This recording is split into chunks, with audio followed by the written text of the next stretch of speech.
Itu pun telah kita bincangkan sebelum ini. Dan malam ni tinggal satu lagi daripada 5 usul yang menyebabkan para ulama itu berbeza pendapat dalam hukum hakam agama, yaitu arti tahqiqul manat, tanqihul manat, dan takhrijul manat. Sejauh manakah penggunaan usul ini oleh ulama-ulama fiqh itu, terutamanya ulama fiqh lah. Kalau hadis pun fuqaha muhaddithin. Kalau ulama hadis itu muhaddithin betul, kadang-kadang dia tak kisah benda ni, dia tak campur dalam soal ni, dia kira nak hadis saja. Tapi kalau fuqaha muhaddithin, memang dia ambil kira, dia ambil hal juga tentang usul-usul ni. Apa semua ni, dan sejauh mana perbezaan, dengan sebab perbezaan dalam menilai usul ini. Itulah yang kita nak bincangkan malam ini, insya-Allah. Kita pergi kepada muka surat 49 ya. Ulasan kaedah usul 5. Usul 5 tu tadilah tahqiqul manat. Apa itu tahqiqul manat? Tahqiqul manat ialah tindakan memerhatikan atau memastikan ilat yang telah diketahui ada pada masalah tertentu. Adakah ia ada juga pada masalah-masalah lain yang serupa dengannya? Contoh ilat bagi kewajipan. Contohnya ilat bagi kewajipan menjauhkan diri daripada menyetubuhi isteri pada ketika datang bulan, yakni pada ketika haid, ialah kerana darah haid itu suatu kotoran, atau kerana ia boleh mendatangkan mudarat. Lalu diperhatikan, adakah ilat yang sama juga ada pada perempuan yang bernifas atau pada meliwati isteri. Kalau ada, maka melaratlah juga kewajipan menjauhkan diri daripadanya. Kalau tiada, maka tiadalah. Ini kaedah, satu kaedah. Satu kaedah daripada usul yang kelima. Ini penting, penting, banyak, selalu digunakan. Setengah-setengah ulama mengatakan ini termasuk pecahan perbahasan qiyas. Setengah-setengah ulama mengatakan tidak, ya, lain daripada qiyas. Dan ini sebenarnya dalam menilai illat bagi sesuatu hukum. Jadi tahqiq manat, tanqihul manat atau takhrijul manat ini ia berkait rapat dengan penilaian illat bagi sesuatu hukum. Tahqiqul manat ialah tindakan memerhatikan atau memastikan illat yang ada, yang telah diketahui ada pada masalah tertentu. Misalnya illat larangan bersetubuh pada ketika isteri datang bulan. Wa yas'alunaka 'anil mahid qul huwa adhan fa'tazilun nisaa fil mahid wa la taqrabuhunna hatta yatuhurna fa idza tatahharna fa'tuhunna min haitsu amarakumullah. Itu ayat. Jadi kalau kita perhatikan, qul huwa adhan, mereka akan tanya engkau tentang haid. Katakan huwa, ia adalah adhan. Adhan itu macam-macam pendapat lah kalau kita tengok dalam tafsir. Tapi pada dasarnya, makna asasnya, makna awalnya ialah kekotoran atau sesuatu yang menyakiti, yang boleh mendatangkan mudarat. Qul, katakan ia adalah adhan, kekotoran atau sesuatu yang boleh mendatangkan mudarat, atau lain-lain lagi, macam-macam lagi. Fa'tazilun nisaa fil mahid, oleh itu hendaklah kamu pisahkan diri kamu, jauhi isteri-isteri kamu, yakni jangan bersetubuh maksudnya pada ketika datang bulan itu. Wala taqrabuhun, jangan kamu hampiri mereka, maksudnya jangan kamu tubuhi mereka sehingga mereka suci. Bila suci, fa idza tatahharna, bila sudah suci, fa'tuhunna min haitsu amarakumullah, datangilah mereka. Yang boleh tubuhi mereka di tempat yang Allah suruh kamu lakukan. Jadi di sini hukum bersetubuh dengan isteri pada ketika datang bulan ataupun datang haid, mari kotor, orang kata. Apa hukumnya? Hukumnya fa'tazilun nisa fil bahr, jangan kamu dekati, jangan kamu kena asingkan diri, pisahkan diri kamu. Wala taqrabuhun, jangan pergi dekat. Pergi dekat maksudnya setubuh. Jadi hukumnya tak boleh. Tak boleh. Tak boleh tu sampai ke peringkat mana? Haram. Apa ilatnya? Apa sebab? Kalau kita nak kaji sebab dia, apa sebab ia diharamkan? Dalam ayat itu disebutkan huwa adhan, kerana ia adalah sesuatu yang menyakiti, sesuatu yang memudaratkan, atau suatu kotoran. Macam-macam lah boleh ditafsirkan. Macam-macam ulama tafsir kata begini, macam-macam. Jadi itu sudah ada illat dia. Illat bagi haram bersetubuh pada ketika isteri mari kotor. Baik. Bagaimana pula dengan isteri yang bernifas? Selepas dia melahirkan anak dalam masa nifas itu, bagaimana? Hukum tak ada, dalam Quran tak ada. Bagaimana? Jadi zahirnya keluar darah juga, keluar darah juga daripada kemaluannya itu, keluar darah. Jadi adakah darah itu dikira seperti darah istihadah? Jadi darah kerana penyakit lah, keluar, bukan kerana darah haid kan? Kalau istihadah, kita boleh bersetubuh dengan isteri dengan cara tidak menyakiti dia lah. Kalau dia tidak ada gangguan apa-apa, cuma saja keluar darah begitu, boleh, tidak salah. Yang tak bolehnya haid. Adapun istihadah tak apa. Jadi bagaimana dengan nifas? Jadi apakah hukumnya itu sama? Jadi kita nak kata sama dengan yang mana? Sama dengan haid ke sama dengan istihadah, darah nifas itu? Jadi inilah yang dikatakan memerhatikan atau memastikan illat. Perhatilah, kena perhati.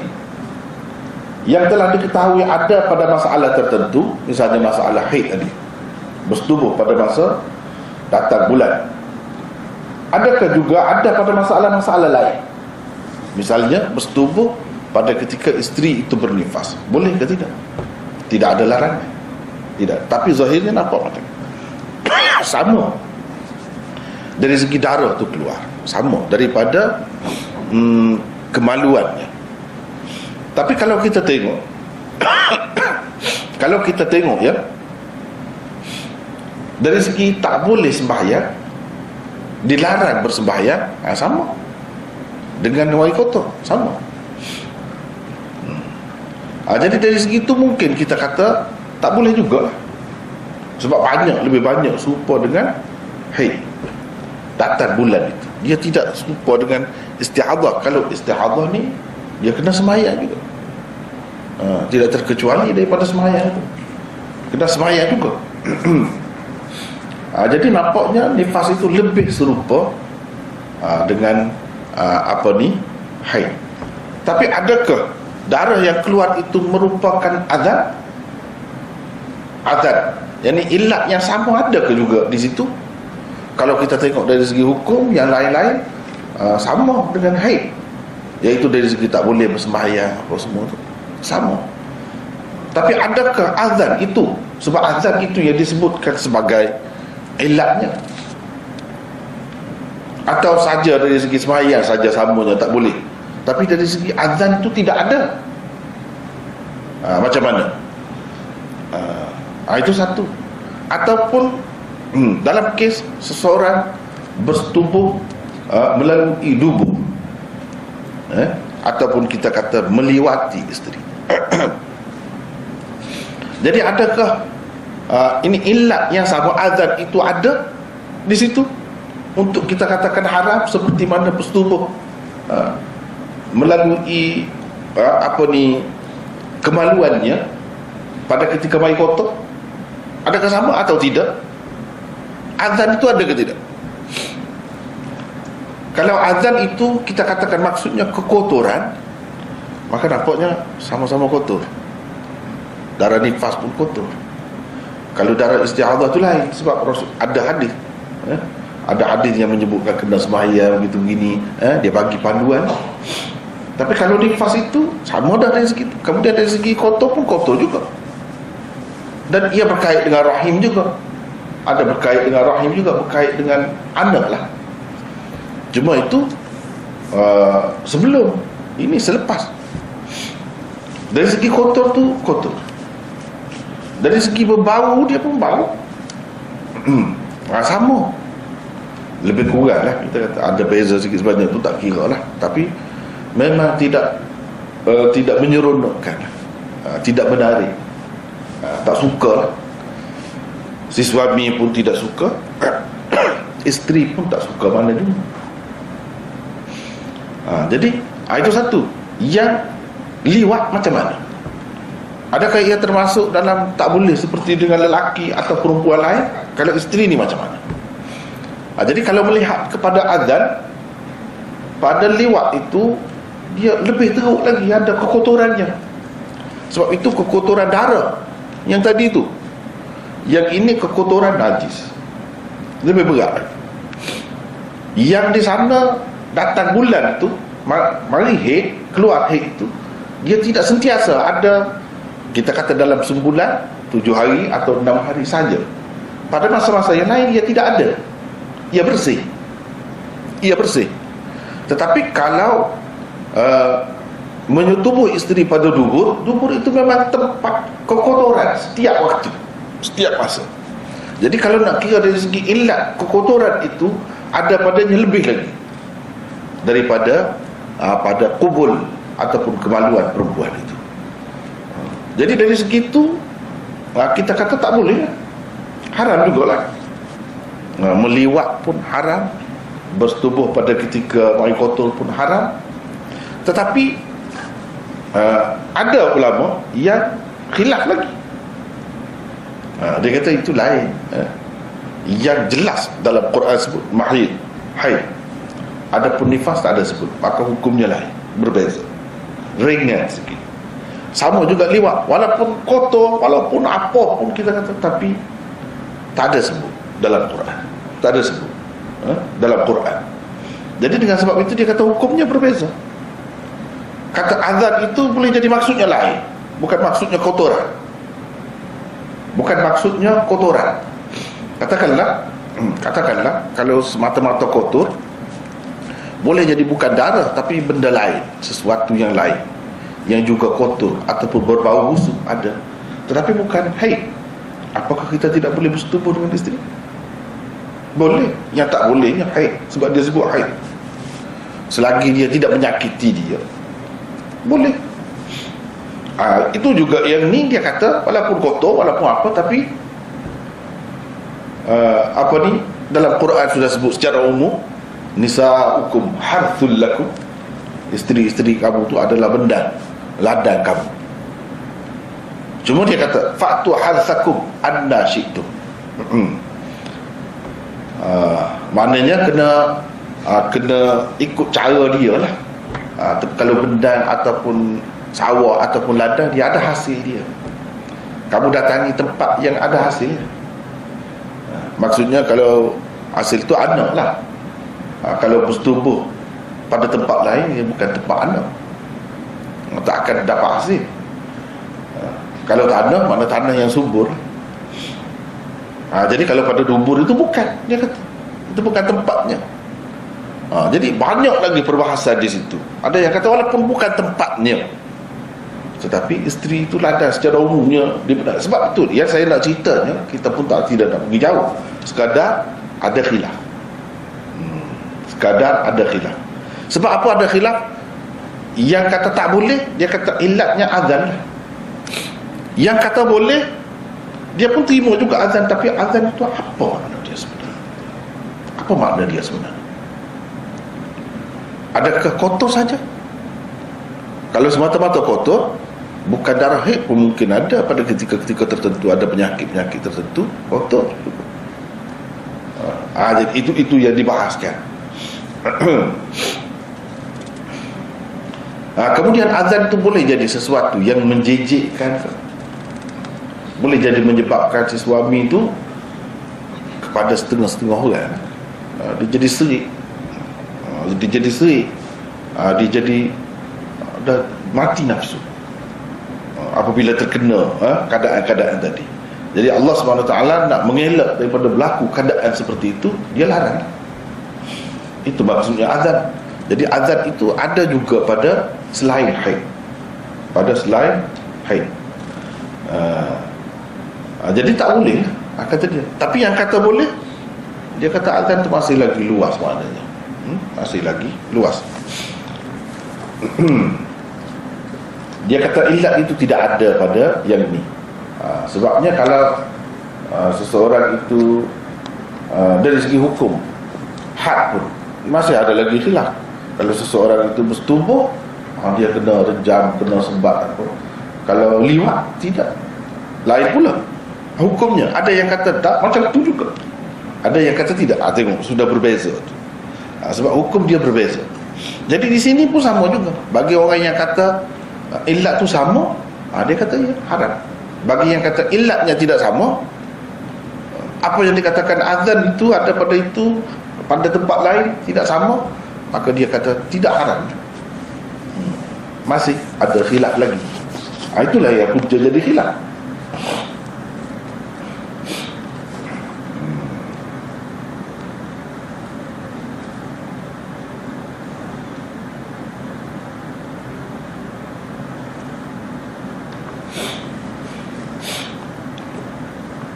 Sama juga kalau kita kata arak tu apa ilat? Ia diharamkan, ia memabukkan. Kalau benda lain yang bukan nama arak, kalau ada ilat itu, menyebabkan jadi pening juga, mabuk juga, jadi dilarang juga ke tidak? Tak boleh juga kan? Sama juga. Jadi ilat itu ada. Ilat itu ada pada benda lain yang bukan dinamakan arak, maka tak boleh jugalah. Tak boleh juga.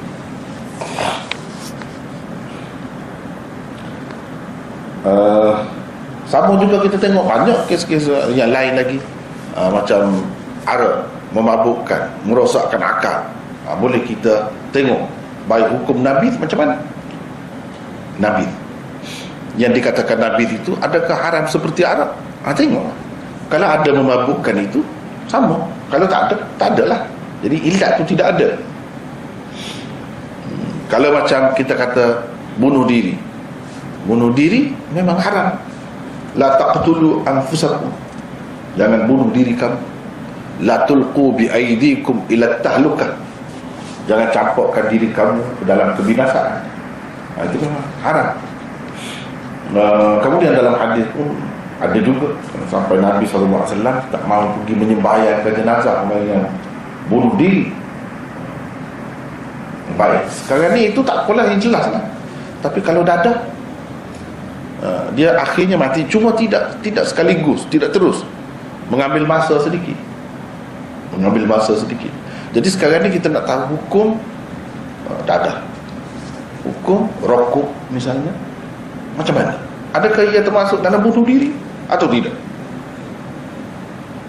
Ilat itu ada ke tidak? Soal mati terus, sebaik saja makan itu, ambil itu atau tidak, itu soal lain. Bunuh diri kalau tidak sekaligus pun, sikit-sikit, bunuh diri juga. Kalau kita sedar ini perbuatan ni boleh membawa kita mati, jadi hukum dadah walaupun tak ada dalam Quran, tak ada dalam hadis, oleh kerana ilatnya itu sama, iaitu meragut nyawa sendiri. ia termasuk dalam bunuh diri. Haram juga. Haram juga. Sama baik rokok macam mana pula orang kata.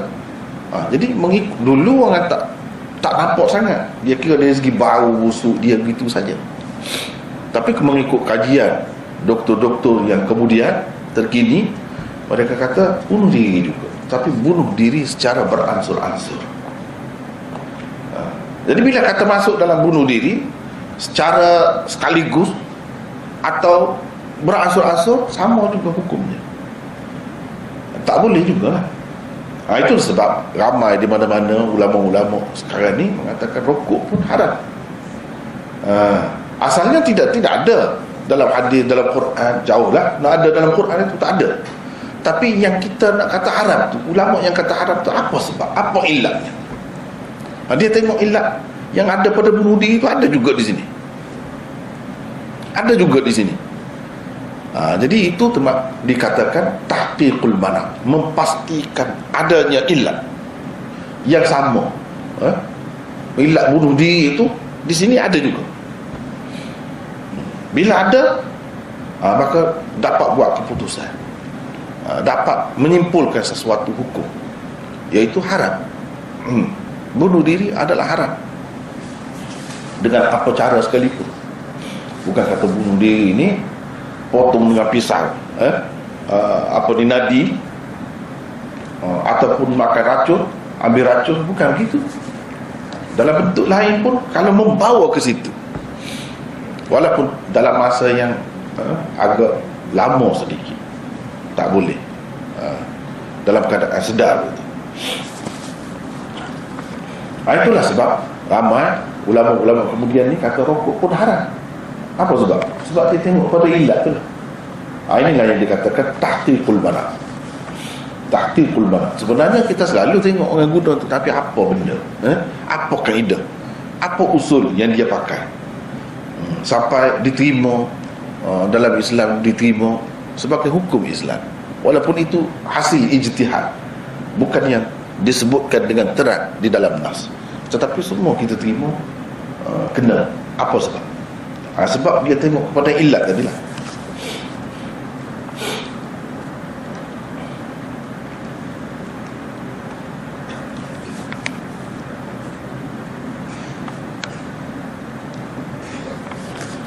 Yang kedua, tanqihul manat, ialah tindakan membersihkan ilat daripada perkara-perkara yang tidak ada kena-mengena dengannya. Contohnya ialah seorang lelaki miskin di zaman Rasulullah sallallahu alaihi wasallam yang telah menyetubuhi isterinya dalam keadaan berpuasa di siang hari bulan Ramadan. Nabi sallallahu alaihi wasallam menyuruhnya membayar kafar. Adakah kerana dia lelaki atas perbuatannya itu? Apakah ilat sebenarnya yang menyebabkan dia dikenakan kafar? Itu apa? Kenapa tidak batal sahaja puasa dia, tapi kena kafar juga? Apa ilatnya jadi ada tambahan? Iaitu kena bayar kafar. Kafaranya, dia tanya, kamu boleh merdekakan hamba? Dia kata tak boleh, dia miskin. Kamu boleh berpuasa 2 bulan berturut-turut? Tak mampu. Dia kata kerana dia puasa dia yang jadi gini. Kamu bolehkah bagi makan kepada 60 orang miskin? Dia kata tak. Mana ada dia orang miskin, dia yang miskin sekali. Jadi itu cerita tu lah. Kemudian dalam setengah-setengah riwayat tu, dia pergi tu sambil dia pukul dada dia. Pukul dada. Dan dia getus ataupun tarik bulu dia. Dia kesal lah dengan perbuatan dia. Dia kata dia sudah binasa, wahai Rasulullah. Apa sebab? Dia telah bersetubuh dengan isteri dia pada waktu siang di bulan Ramadan. Jadi sekarang ni batal lah puasa tu. Kenapa tidak dikatakan ganti saja puasa tu, tapi kena tambah ada satu lagi perkaranya, iaitu kena kafar. Apa sebab kafar? Apa ilat bagi dikenakan kafarah ke atas dia? Adakah kerana dia lelaki? kerana dia orang dulu, kerana dia orang miskin, kerana dia membatalkan puasanya, atau kerana dia bersetubuh, atau kalau kita nak tambah lagi kerana dia pukul dada tu pergi dalam keadaan gelisah begitu, dia tarik rambut dia dalam keadaan gelisah begitu, itu kita nak pastikan banyak ni yang boleh jadi sebab tu, yang boleh jadi kita kata kerana dia ini, kerana dia ini. Yang mana satu yang sebenarnya dalam banyak-banyak tu? Yang mana satu? Adakah semua apa ni, takkanlah illat dia tu semua sekali. Ada yang tak ada kena-kena mengena, kebetulan saja. Adakah kerana dia menyetubuhi isteri? Sebab itu isteri, kalau tidak isteri macam mana? Tak hukumnya macam lain. Jadi itu nak pastikan apa sebenarnya illat. Jadi illatnya hasil kajian ulama-ulama mazahib ni, kalau Syafi'i dan Ahmad, dia kata kerana bersetubuh. Sebab dia pergi bercerita kepada Rasulullah sallallahu alaihi wasallam tu, dia bersetubuh. Kira-kiranya yang membatalkan puasa dengan cara lain tu agak mudah sikit berlaku, tapi yang ini payah sikit. Bila berlaku tu dia, dan dia sebut itu, dia bersetubuh. Jadi mereka kata illatnya ialah kerana dia telah bersetubuh. Dia telah bersetubuh. Bagi Imam Malik dan Imam Abu Hanifah, dia kata illatnya kena kafarah itu bukan kerana dia bersetubuh, tetapi kerana dia membatalkan puasanya dengan sengaja di bulan Ramadan. Itu illatnya. Dengan sebab itu bagi mereka lebih luas, lebih luas untuk dikenakan kafarah itu bukan kerana bersetubuh sahaja, bukan itu illatnya. Itu pun ia juga. Kalau bersetubuh pun ia juga, sebab dia dengan niat, dengan sengaja membatalkan puasanya, tentu dah batal. Kalau minum saja air pun, dia sedar, dia bukan terlupa, sama juga, dia kena bayar kafarah juga. Itu bagi mereka. Sebab bagi mereka illat bagi dikenakan kafarah itu ialah membatalkan puasa dengan sengaja. Cuma itu kebetulan dalam kes itu dia membatalkan puasanya dengan bersetubuh. Kalau orang tu pergi kata dia membatalkan puasa dengan sengaja dengan minum saja, akan Rasulullah sallallahu alaihi wasallam kata begitu juga. Bahkan bagi mereka dia pakai hadis yang umum.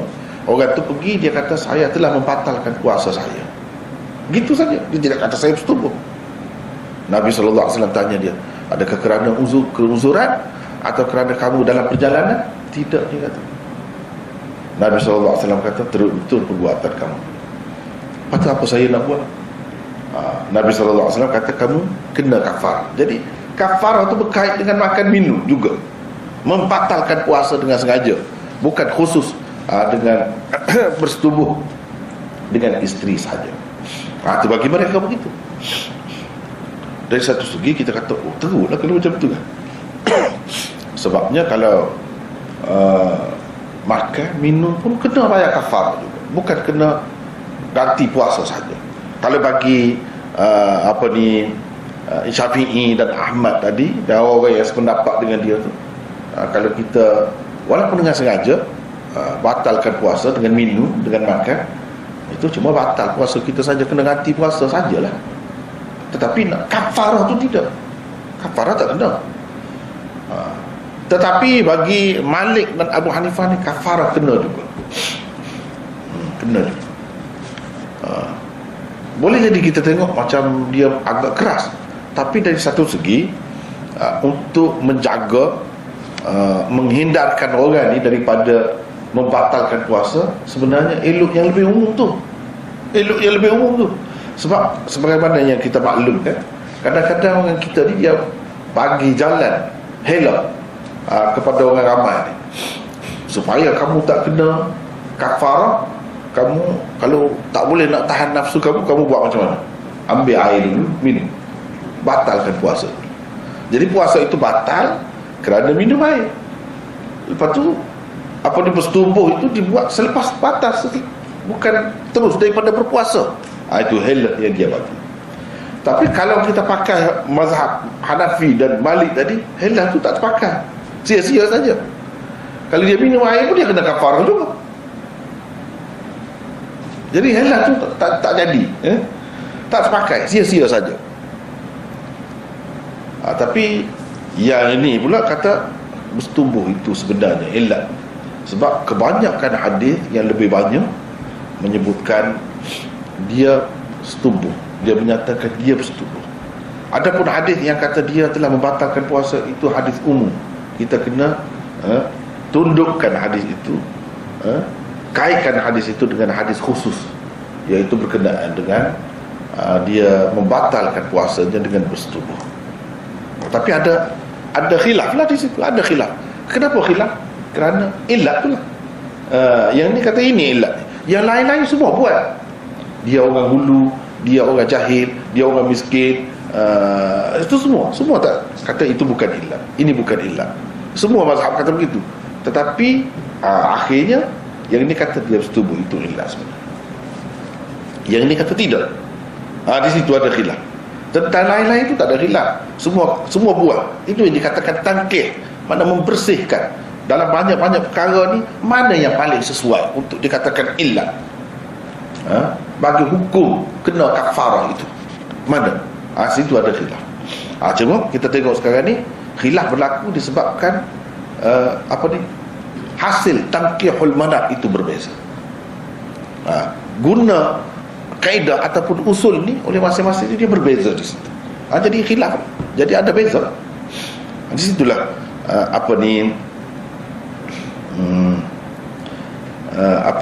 kita dapati ada khilaf ataupun perbezaan pendapat ulama fiqh tu. Inilah puncanya.